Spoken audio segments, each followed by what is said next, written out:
ದೇವರು ಪನಿಷ್ಮೆಂಟ್ ಕೊಡೋ ದೇವರಲ್ಲ, ಪ್ರೀತಿ ಮಾಡುವಂತ ದೇವರು. ನಾವು ಅನೇಕ ಬಾರಿ ಪ್ರಶ್ನೆ ಕೇಳ್ತೇವೆ, ದೇವರು ನನ್ನನ್ನು ಎಷ್ಟು ಪ್ರೀತಿ ಮಾಡ್ತಾರೆ? ಇದಕ್ಕೆ ಉತ್ತರ ದೇವರ ವಾಕ್ಯವೇ ಕೊಡ್ತೇವೆ.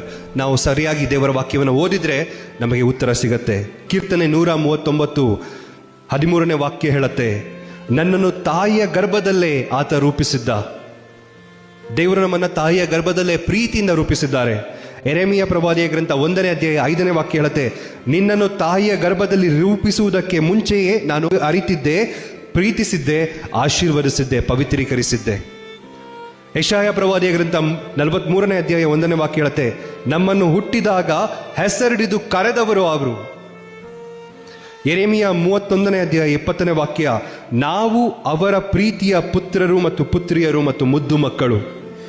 ಯೆಶಾಯ 49ನೇ ಅಧ್ಯಾಯ 15ನೇ ವಾಕ್ಯ ಹೇಳುತ್ತೆ, ಒಂದು ವೇಳೆ ಹೆತ್ತ ತಾಯಿಯೇ ನಿಮ್ಮನ್ನ ಮರೆತರೂ ನಾನು ಮರೆಯಲಾರೆ, ಅಗಾಧ ಪ್ರೀತಿ ನನ್ನದು.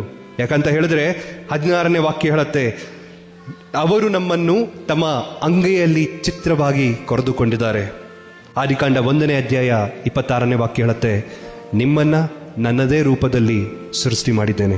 ಧರ್ಮೋಪದೇಶ ಗ್ರಂಥ 32ನೇ ಅಧ್ಯಾಯ 11-12ನೇ ವಾಕ್ಯ ಹೇಳುತ್ತೆ, ಹೇಗೆ ಹಕ್ಕಿ ಗರುಡ ತನ್ನ ರೆಕ್ಕೆಗಳನ್ನು ಅಗಲಿಸಿ ತನ್ನ ಮಕ್ಕಳನ್ನ ಕಾಯುತ್ತೋ